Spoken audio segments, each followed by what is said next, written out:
If we can really understand what Dr. Nelson is telling us, I think that this episode would have delivered the message that we were trying to send. But due to sound difficulties and everything involved with reconstructing the audio, we did have some issues and some problems with that. So hopefully you guys enjoy what we've done here, and Dr. Nelson was very gracious with his time, and this was a really fun episode to do, so thank you and enjoy this one.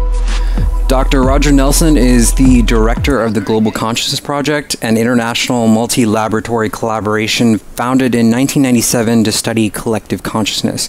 From 1980 to 2002, he was the coordinator of research at Princeton Engineering Anomalies Research Laboratory at Princeton University. His professional focus is the study of consciousness and intention and the role of the mind in the physical world. His work integrates science, spirituality, and includes research that is directly focused on numinous communal experiences. Roger, welcome to The Human Experience. An honor to have you here. Thank you very much. The human experience is where it's really at, right? Yeah, that's what your mouth in God's ears. That's what we try to do here, anyway. I think that I've been following the Global Consciousness dot for a while, and I think it's really interesting what you guys are doing. But let's start with you. How did you get into this? How did you decide to follow, consciousness and how it affects our lives? I think it's really probably best regarded as a series of what some people call coincidences and others call synchronicities. I've been lucky to be able to work at questions and issues and tasks that I find personally very interesting, which means I've never had to work, as they say. Yeah. So I started out as a teenager looking for books on martial arts, but it was in Nebraska where there were no books on martial arts.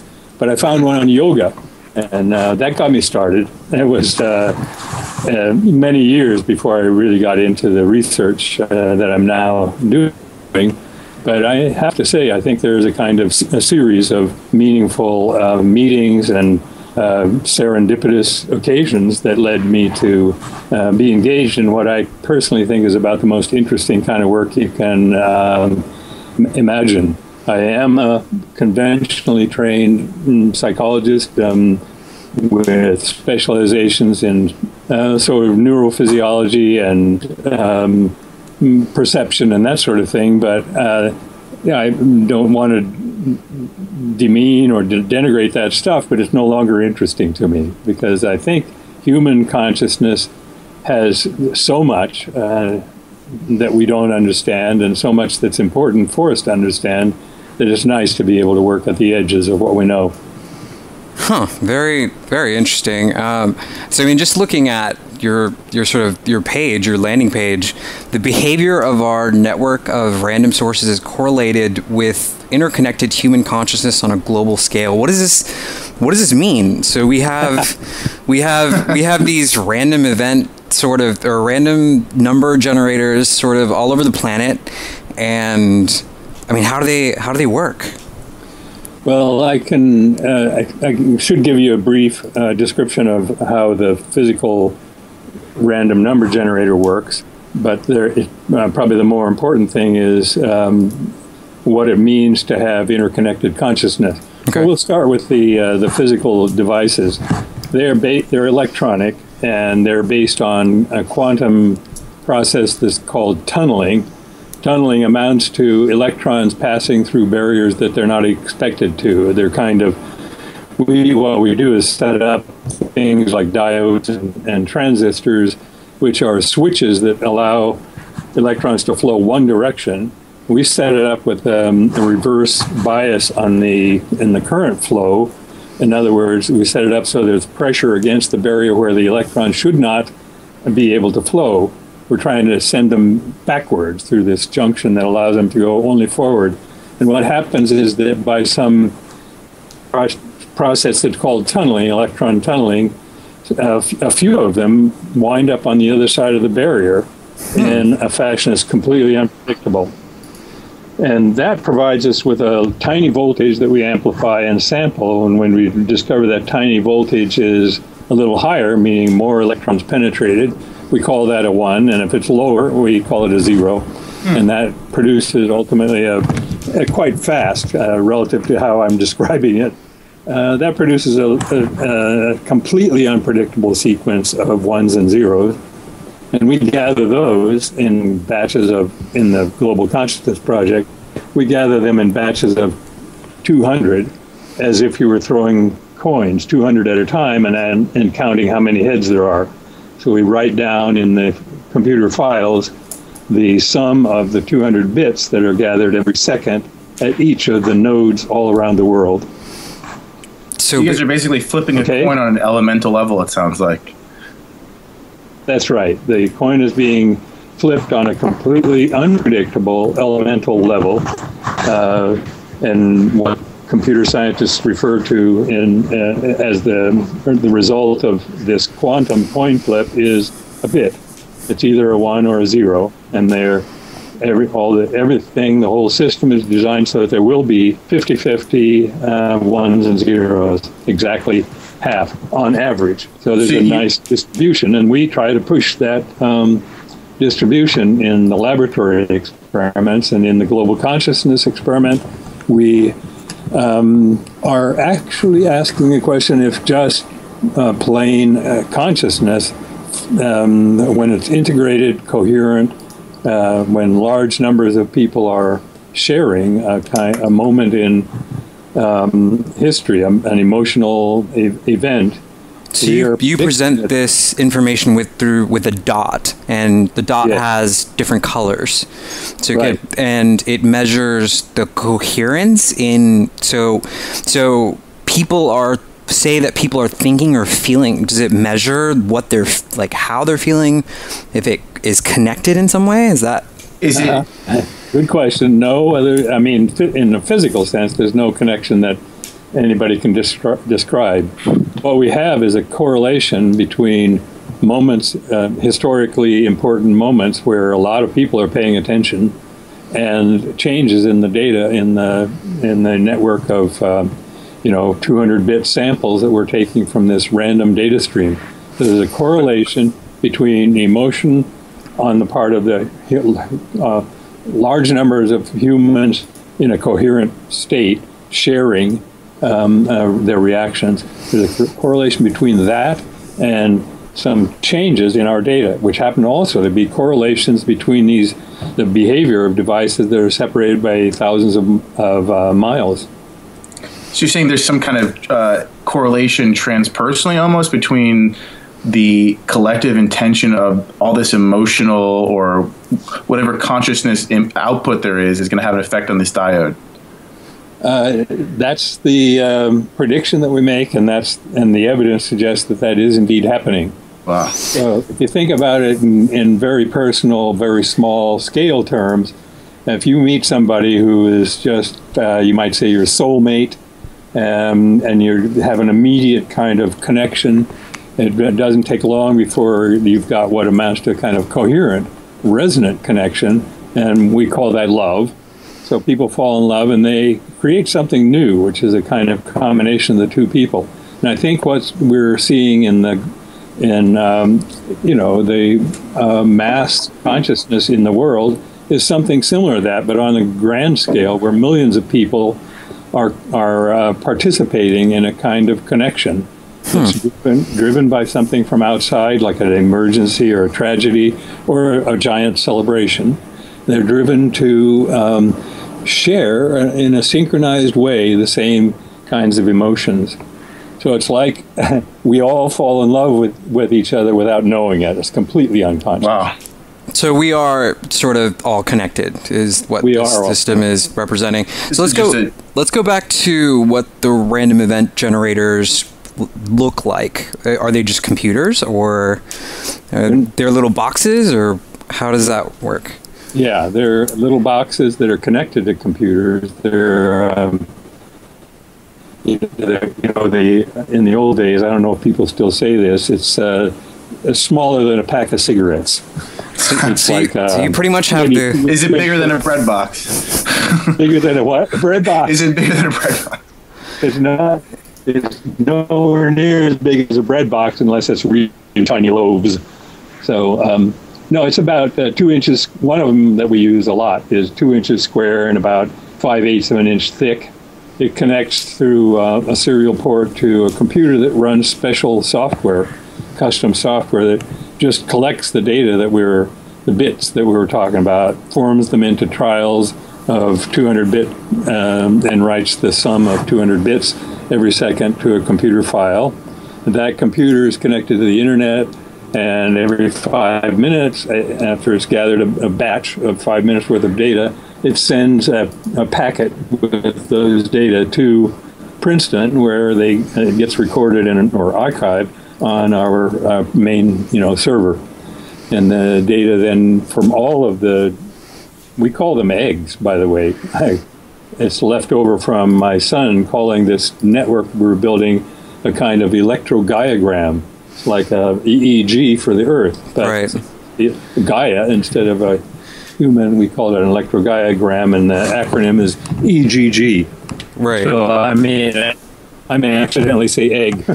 In any case, all the devices report their data from wherever in the world, and it's time synchronized. So the same second, the data from the same second are lined up in the archive of data. So we can pull out data anytime in the history of the project to compare with what's going on in the world. Without getting too messy on the science side of things, how did you guys go about jumping from the conception of this, or how you had the initial conception of this idea, and then breaking it down to actually involve the diodes, or is that kind of just a standard for random generation? How did this whole process start as far as getting to the point it is right now from its conception? If you're talking about the random number generators, that's a fairly important technology in computer science, and lots of applications are in cryptography, or cryptographic encoding of material so nobody can read it.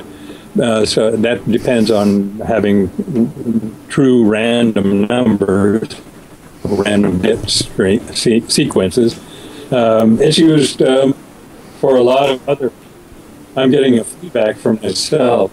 Yeah, the connection's a bit choppy. We'll move through it, and I'll edit out whatever I can, or I'll clean it up as much as I can. Okay, so these random number generators are used also in, like, if you wanted to test test a car frame. Mm-hmm. This is actually a true application.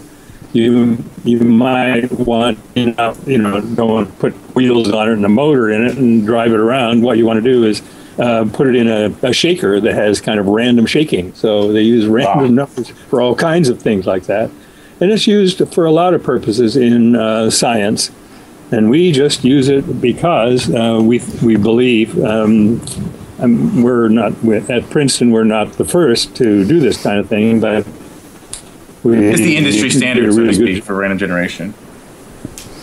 Well, we set a standard for engineering approach to it. Yeah, we ask whether people intentionally can change the behavior of a random number generator. Wow. The reason we wanted to use a random number generator was because it is, by definition, something whose future isn't known. The future is simply not predictable or not known, and that means it could be changed from what it might have been. Does that make sense? Yeah, absolutely. So since we're dealing with something subtle, the interaction of human consciousness with physical systems, this seemed like a very good way of approaching the problem. So we set up situations where this unpredictable sequence was unrolling in time, and asked people to change the expected average from to something a little bit different, to higher numbers or lower numbers. So how many trials have you guys actually conducted, like with these experiments that you guys are doing? If you're talking about the intention experiments, I guess it would be in the many millions. Oh. In the Global Consciousness Project, which is a little different because it doesn't have somebody trying to change the thing. It just has this correlation with big events in the world. There are, I think, now something like 30 gigabytes of data, which is 200 bits every second for across like 50 or 60 nodes for 15 years. I mean, how many gigabytes? It's like, I guess we can think of it. It's like 30 billion 200-bit trials at a time. So it's 30 billion times 200. That's a lot of trials, you might say. So, I mean, Princeton it seems like a pretty prestigious place to do this stuff at. I guess you were working with the Anomalies Research, PEAR. What were you guys doing over there? You guys were doing the remote perception research? We were doing basically three things. The remote perception research, which we referred to often as precognitive remote perception, because we actually set it up so the target that a person was trying to describe wasn't even picked yet. But that's a little bit of detail. So remote viewing. And the remote, it's the same as what people refer to as remote viewing, basically. And we just focused a lot of attention on doing it precognitively, so that. So did it work? Oh yeah, surprising. So you were able to assign these random kind of people to. How do I even explain this? I don't. Were you? Well, I can try to. sorry. You have a volunteer, generally speaking. There are people who are interested, so they're not just completely random people. A volunteer comes in and says, "I'd like to try the experiment, your remote perception experiment," and we say, "Okay, you can sit down in this room and describe what you envision." There's a little bit more lead up to it than that. Relax and just allow yourself to envision where this other person, somebody that is known, but we tried both with known partners and not known. So you can try to envision where that person is tomorrow at 2:00 p.m. And so just lean back, relax, and describe that. And after you've done that, make some sketches, talk into a tape recorder, whatever. Answer this series of 30 yes or no questions. And the question would be something like, is it outside? Is it dark? Are there sharp corners? Are there people? And so on. And we use the answers to that, what we call binary descriptor list, to calculate a score against what a random score would be. And we're able to show that people produce much better descriptions, and including in this descriptor list, than they should be able to by chance. So did you get any kind of feedback from Princeton? Like, how did they take to all this stuff? I mean, as far as, like, I know coming from an academic arena, and you hear about all the different. Right. It's an interesting question, and the truth is that there was a kind of a variety of responses. There were people who thought it was a terrible thing that the university would allow such work to be done on the premises, and it was blemishing the name and so forth. And there are other people saying, bravo, it's nice to push the envelope, and and I regarded Princeton University as being, a place where academic freedom and, a kind of respect for the integrity of people who are doing research and so forth, that was a prominent part of the place. And it was. I mean, we had to fend off some attacks from critics and naysayers, but the guy who's actually set this up gets a tremendous amount of credit for putting what I personally think was way too much of his valuable time into defending against those kinds of attacks. So, in other words, there was some of each. And I would like to add one note to that. It turns out that the higher the level of standing, you might say, people like Nobel Prize winners were likely to come in and say, "That's pretty interesting. Tell us more." Whereas kind of run-of-the-mill guys that are trying to beef up their resumes. There was a guy named Milton Rothman.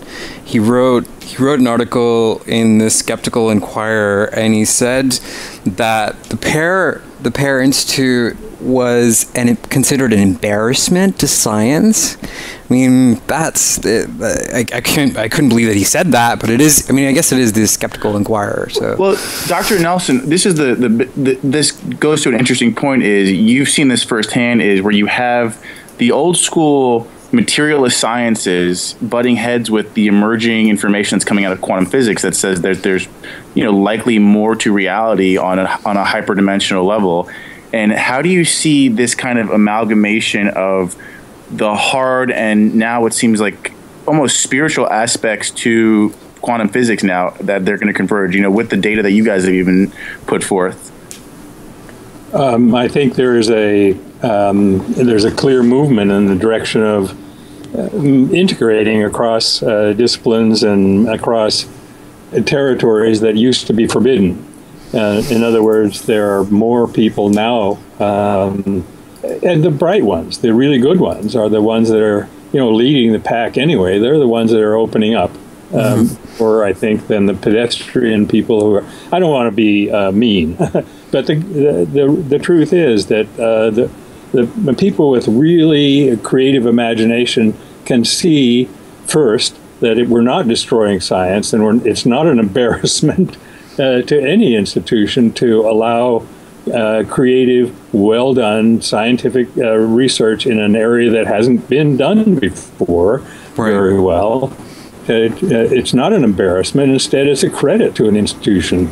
And I think, honestly, I think probably more people are looking at it that way now. And people like, what was his name, Rothman? Milton, yeah. Milton Rothman. Yeah. I don't know him or his work, but it's. I think he's talking about his own feelings, not about a fact within a great institution like Princeton University. So there were some people that way. I mean, it did receive a lot of criticism. It was called pseudoscience. I mean, I don't want to spend too much time criticizing it, but there was a lot of criticism that was going towards the PEAR. Is that why it closed? Is that why you moved over to the GCP, or? No. I retired in 2002. But I had started the GCP in 1997, and I like doing it, so I kept on doing that. My wife says, "You're not retired," because there's a fair amount of interest in this material. But there has been, and if you look in certain places like Skeptical Inquirer, you're going to find nothing but negativity. Right. And if you look at Wikipedia entries on anything related to anomalies research, parapsychology, psychic research, near-death experiences, any of that stuff that's at the edge, there is a dedicated cadre of editors, so-called, who know it's all, who dedicate their lives and their apparently considerable amount of free time to trashing anything that gets written about people or projects in these what they think of as fringe areas. I think we'll see in another 5 or 10 years, or maybe it'll be 50 years, but we'll see that some kind of noticeable shift. Sorry? Some kind of a noticeable shift is definitely occurring, it seems. I think so. It's real slow. When you have people with a very strong commitment to a point of view, it's really hard to change them. So there are aphorisms about that. Dr. Nelson, I have to ask you. Another researcher out in Cambridge, Rupert Sheldrake, and his work with morphic resonance concepts. Have you guys collaborated at all with the Global Consciousness Project, or how do you feel that, if you are familiar with his works, I am. Yeah, how does this fit into the bigger picture? Because it seems like these are almost this melting pot of the two ideas is just astounding. Rupert is a friend of mine, so you have to take that into consideration. But I think he's one of the most creative and productive scientists, researchers on the planet. Now, he gets a lot of criticism too, but he doesn't back off from what he thinks is the right way to go. And no, we haven't done what's normally called collaboration, but we talk about and the kinds of things that interest us both. And there's a tremendous amount of parallel. A long time ago, I said, Rupert, I kind of think we need something like morphic resonance to explain this interconnection that's happening at an unconscious level amongst humans. And he said, well, I'm not sure I see a biological imperative. Which I thought was an absolutely cool answer. But I suspect he might say, well, maybe we're beginning to see a biological imperative, because I think at some level we have to recognize that what's happening on this planet is being pushed in certain directions by human beings, whether the climate deniers wish to believe it or not. We have a tremendous influence, and not of it, I have to say, a great part of it is destructive. And so we really need, we have a biological imperative. If we want to survive and have any elephants left on the planet in the near future, we have to come to a kind of, an ability to respect each other and collaborate rather than try to steal everybody's stuff.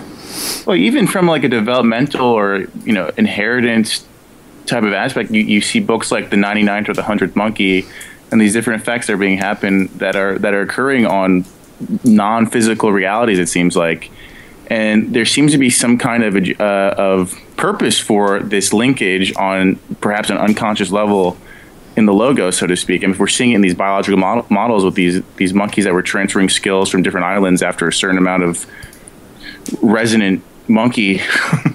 Yeah. I hate to say this, but that's been criticized too, that research. Nevertheless, it's a terrific metaphor, and it may be true. And but the more basic truth that you speak is that there is a change in what's happening on this planet. Talk about some of the parapsychological exercises that you guys were conducting. I think that would be interesting, like telekinesis and like kind of changing stuff with your mind, which sounds intriguing to me. Yeah. Do you have a specific question, or you just want me to go? I would like to know like what you guys were doing over at PEAR. I guess it was. That was part of PEAR's research, right? Yes. The first major experiment was one we called an REG experiment. It's the same. It uses the random number generator. We called it random event generator. It basically, the experiment for an individual was to sit down with the machine on the table, no wires or any other kind of connections, and watch numbers come up, and which were numbers that were sums of 200 bits. In other words, numbers like 100, 107, 94, 101, and so forth, with an instruction to try to get more high numbers in one condition or more low numbers in a different condition. And then in a third condition is to let the machine do what it does normally. We call that high, low, and baseline. And over years and years, probably I think 12 years was the last summary paper. we found, we gathered strong evidence in statistical terms that while it was not a large effect, people could do this, and in a completely highly controlled experiment and environment. So, in other words, the intentions that people had registered somehow in the data produced by these random number devices. Wow. There was a connection between the mind and the material, the mind and the machine. And like I said, it was a small effect, so small that I like to make sure people know that we don't expect it anytime soon to be using it for changing your television channels or opening your garage doors. Yeah. But, can you go into a little more about what you guys would consider just statistically significant as far as just like a certain p-value, or what was the actual like biostats behind it? Well, there is a kind of widely accepted so-called statistical significant p-value, which is 0.05, in other words, 5 and 20, but our experiment was designed to learn more by doing more. So we aggregated many dozens and ultimately hundreds of replications of a basic experiment. Some of them would have a significant deviation, some of them would not, some would go backwards. But the bottom line was an accumulation at something on the order, depending on which subset you're looking at, anywhere from 3 or 4 sigma, meaning probabilities like 1 in 10,000, up to 10 to the minus 10th, which is billion, 1 in a billion probability that would be happening by chance. So in other words, not really trying to claim significance on the basis of one experiment, but on a long series of repetitions of the same experiment with modifications to learn more about things like distance, whether people were doing it remotely or in the same room with the machine, gender, whether women do it better than men, groups, whether 2 could do it better than 1, and a lot of other questions like that. Some physical, some psychological. It turns out that the physical things don't matter much, but the psychological things do. And, so it's a longer answer to the question, how did we decide on significance? It's basically, we're trying to learn something rather than just prove something. We wanted to, go ahead. There was an article that while I was doing the research for this conversation that I found.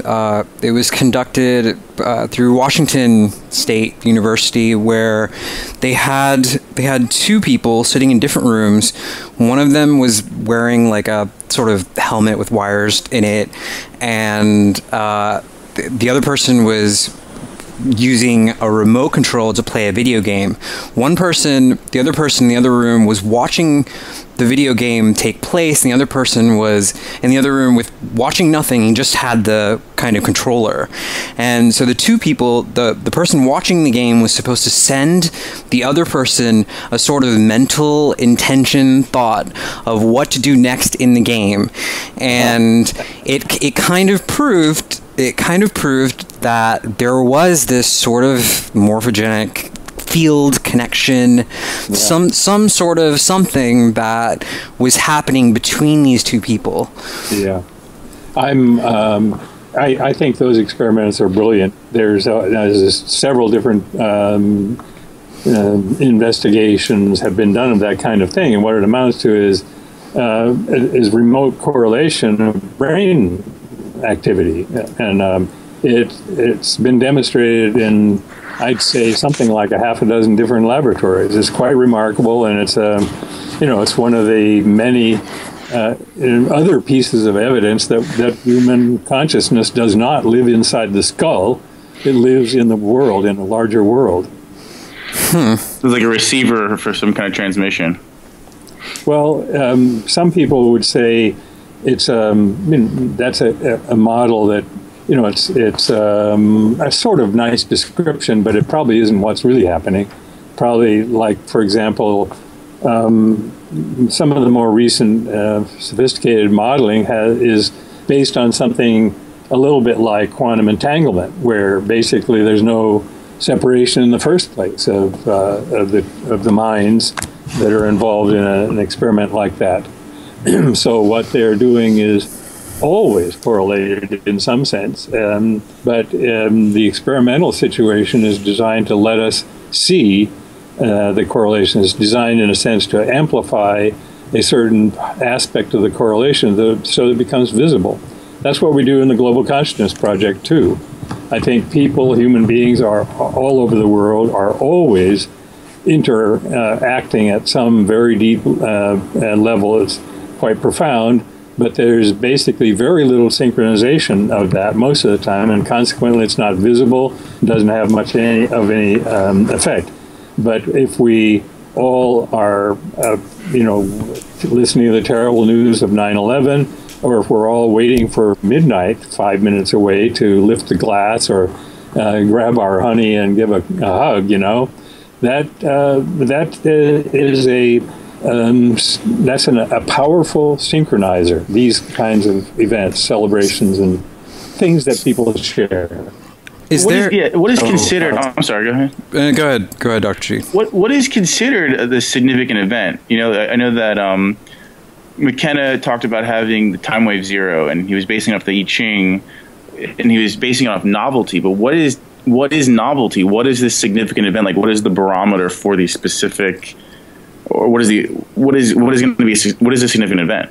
Are you asking how do I choose, or how does the global consciousness choose an event to analyze? Yeah, and is there almost like a severity to an event, perhaps on the significance of it? Does that get demonstrated within the models sometimes? There's there's about a half a dozen criteria, but the most important ones are that a very large number of people be involved, be engaged by whatever the event is, and it can be either a positive kind of event like New Year's, or the Kumbh Mela in India, where 20 million people come to bathe in the Ganges all at once, or it can be a tragedy like the bombing of just a few days ago in Nigeria. A suicide bomber blew himself up in a class, in an assembly hall with hundreds of kids around, and that killed maybe 50 or 60 of the kids and damaged more. That kind of event may not be known to huge numbers of people in the world, but it becomes known by way of, our media. The internet, right? Yeah, and the internet. And I think it brings a whole lot of people into a feeling of something like compassion and sadness, and maybe anger, but there's a lot of shared emotion. So lots of people. If there's millions of people involved, I think it's something we're likely to consider to be a global event, and we'll set a formal prediction for that event and then do the analysis later when the data have come in. Does it usually precede, or is it at the same time, or is it after the fact sometimes? Well, for things like bombings, we can't make any prediction about. We don't know anything about it until it happens, and so the event is identified and set after the event occurred. But the analysis is done. That is, the data are examined only after that hypothesis test has been registered in what we call a hypothesis registry. Is there a sort of trend that you guys have noticed at the GCP? Is there more coherence than normal, or is it getting worse, or? I love the question. I mean, I don't have a very good answer for it, but I can tell you a couple of things that we know from the data. One is that there are long-term trends in the data without regard to any events, and I don't know whether this is a fair characterization, but it could be that something about the way the world is corresponds or correlates with long-term trends in a positive direction or a negative direction. For example, we started in 1997, and there were, 1998, I'm sorry, and really not until the beginning of 1999 with a stable network. So there was one of my colleagues did a comparison or a kind of correlation between presidential approval ratings and the long-term trends and then GCP data. So it was kind of flat and wandering in a random way for a couple of years, and then around 2001, sort of late 2001, it started a downward trend that continued for, I think, pretty close to 8 years, 7 or 8 years. And then it did a reverse and started an upward trend. And by the way, that downward trend it's not so easy to do this kind of analysis, but can be done. It had a significant slope. It was significantly persistent and steep. That was the trend. So and then there may have been things in the world that correspond to that, and presidential approval rating happened to be corresponding. That long downward trend was during one presidential 2 terms, and then the upswing was in the first part of, might as well name names, Obama's presidency. But I'm not saying that we should attribute it there, because another person did a similar kind of analysis and found that the DOL, the dollar index, is a measure of how the dollar is, monetarily ranked against other currencies. Right. That has trends which correspond very nicely also to the Global Consciousness Project trends. So take your pick, and there could be, there could be a dozen other thing, or maybe combinations of many things that could be found to correlate and might actually have something to do with it. I wouldn't be, I guess, quite so interested in this work if I weren't willing to speculate that there is such a thing as a global consciousness, something that we have no way of communicating with or even perceiving, but we might be able to see some effects of it. And if there were such a thing, I think it might delight in baffling us with trends that we don't understand. And then another way to think of that is maybe it lives like the rest of us, like all of us do, in changing environments and changing attitudes and moods and so forth. So it might feel real good sometimes and not so great sometimes. What do you feel is going to happen, though, in the near future when, let's say, the data from the Global Consciousness Project comes out and it's even satisfying just from pure numbers, like the validity is there on a scientific basis. Quantum physics continues, basically showcases that there is some kind of transpersonal morphic resonant field. What do you anticipate happening in the future? As far as this information becoming commonplace.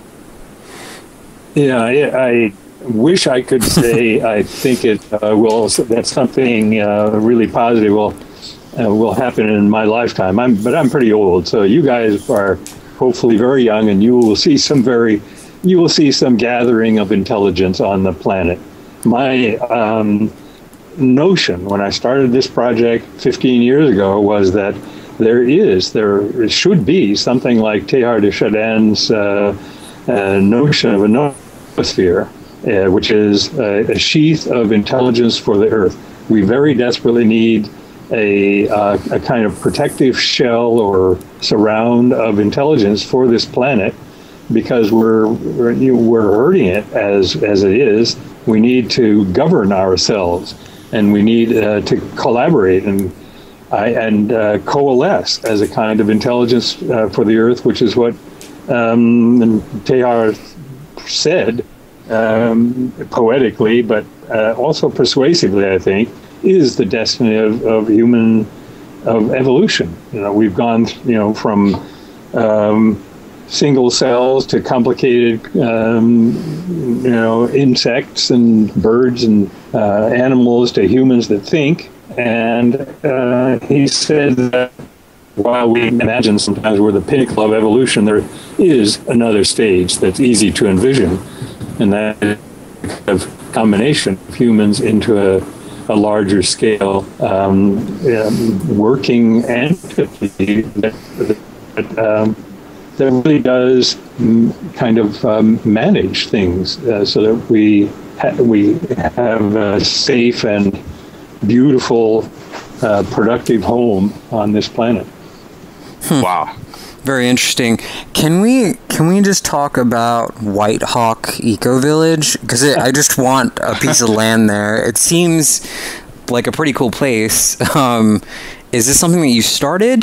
Just a bunch of people kind of living together, or how does that go? It was actually started by, not by me, but I guess I could say that my son, Greg, was one of the people who started it. He and another, he worked together with several other people.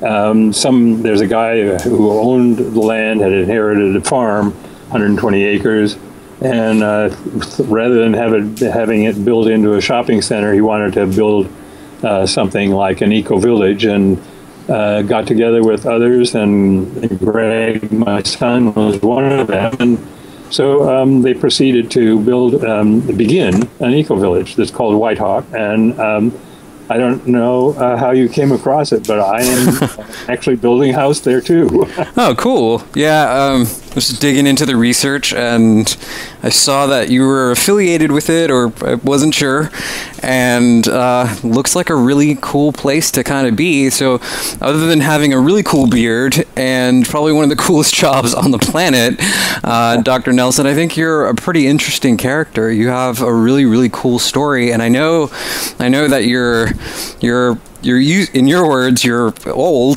but I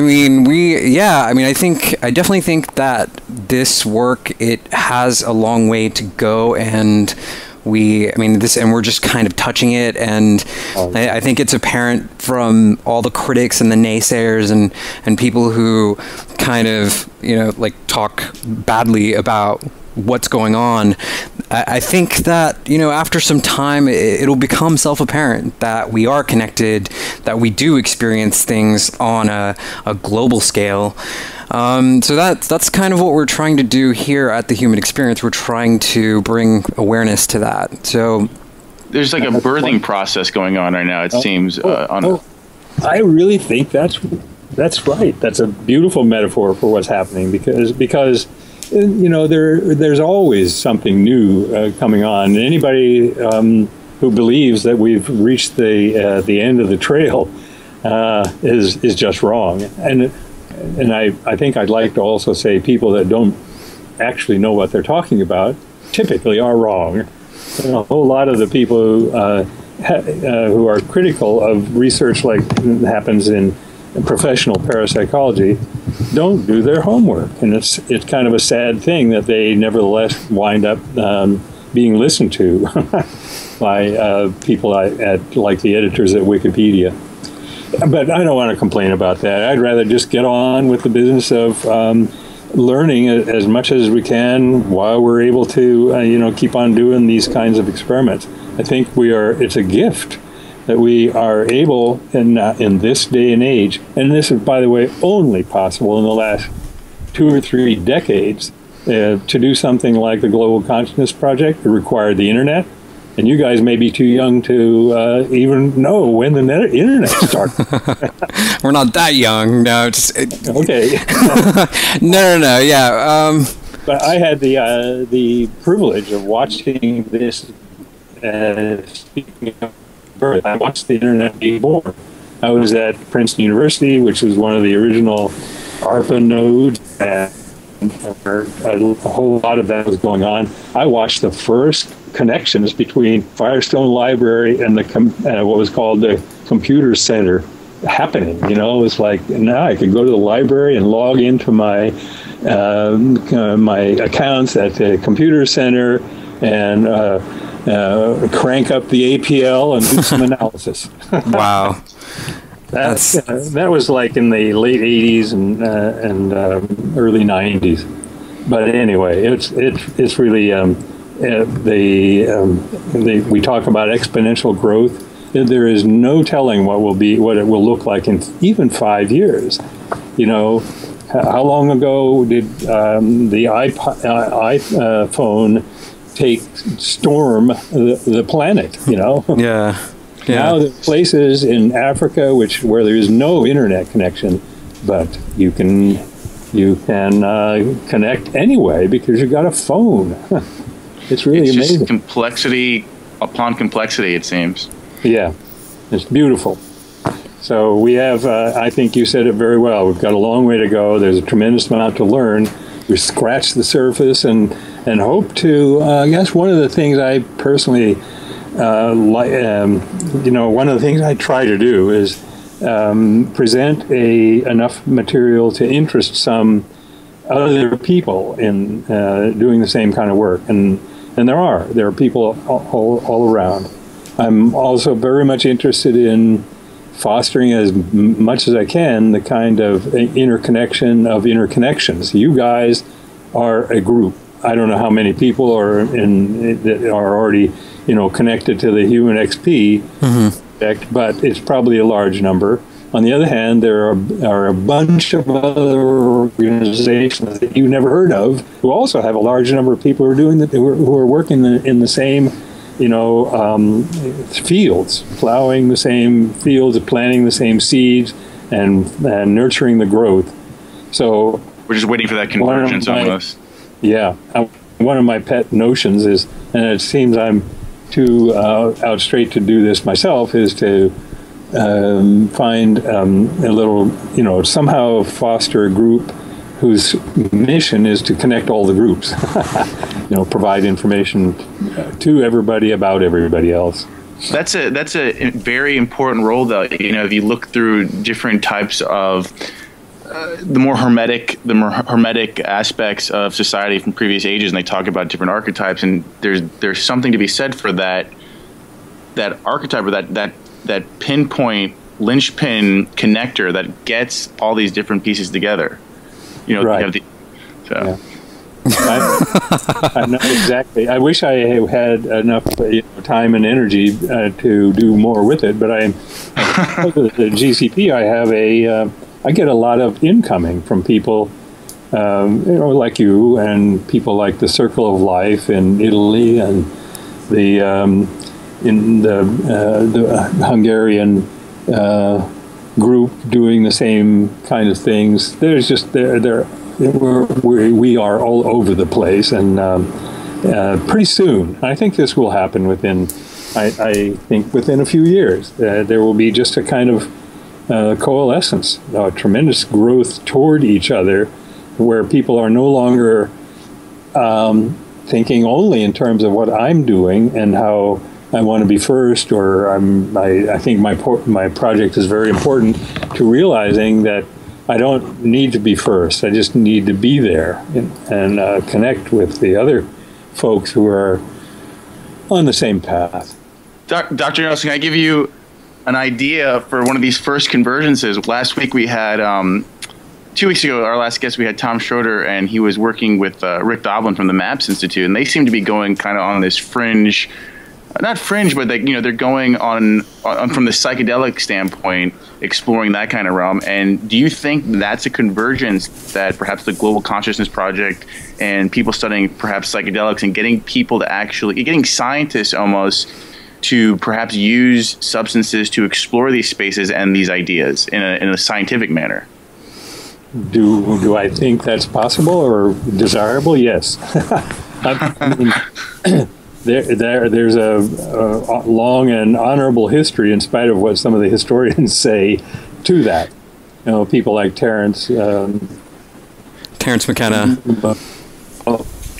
And Baba Ramdas and bless their souls, all kinds of hippies. They started making connections that other people weren't doing. And I think it was partly driven by some of the the psychedelic experiences. So, Dr. Nelson, one last question, and we'll wrap this up. But have you, other than this project, I know that you're kind of strictly a scientist and you like the order and things, but have you personally experienced anything spiritual or like an out-of-body experience or anything like that? Have you had anything like that happen to you? Oh, never. No. I'm kidding. Yes. Come on, he's a Princeton guy. No, I mentioned this series of meaningful coincidences. I actually have a chapter in a book that I am writing that's called Design by Coincidence. What I mean by that is that lots of what happens in my life, and I think it may be more true of others than they are able to see, is a lot of what happens is driven by really what from another perspective should be called chance. But when you have one after another chance occurrences that come together in such a way that it's unavoidable that you make a certain decision or go in a certain direction, then there's something in spiritual about that, I think, and I've experienced a tremendous amount of that. I am what I am, and I am where I am, exactly because of that. And it's a profound understanding that I have within my personal history. I've had all kinds of littler incidents too, like driving down a snowy road and hearing on the radio a song that was telling me she's all right, there's no problem. It looked like there was difficulty, but it's overcome. It's all right. And then finding out later that a friend of mine had skidded off the road into the ditch, didn't get hurt, and so forth. I mean, the song was telling me, just don't worry. And that sounds kind of mundane, but it's not mundane when you experience it. Yeah. Dr. G, you have any questions to wrap this up, or what's up? Is there what's going on next for the Global Consciousness Project, or is there anything else we can look forward to, or perhaps like a site we can direct our listeners to? Well, the shameless plugging. Yeah, the site that people should use is http://global-mind.org. There are other addresses that will get you there, but most of them wind up going to the primary server, which is on a low bandwidth connection, and so people get disappointed, and also they overload my the primary server. So global-mind-org. global-mind.org. Sorry. Or they can just Google Global Consciousness Project and they will land on your page. Is that right? They will land on my page, but probably the primary server, the slow one. Oh, okay. Shout out to our listeners who shut down our server, by the way.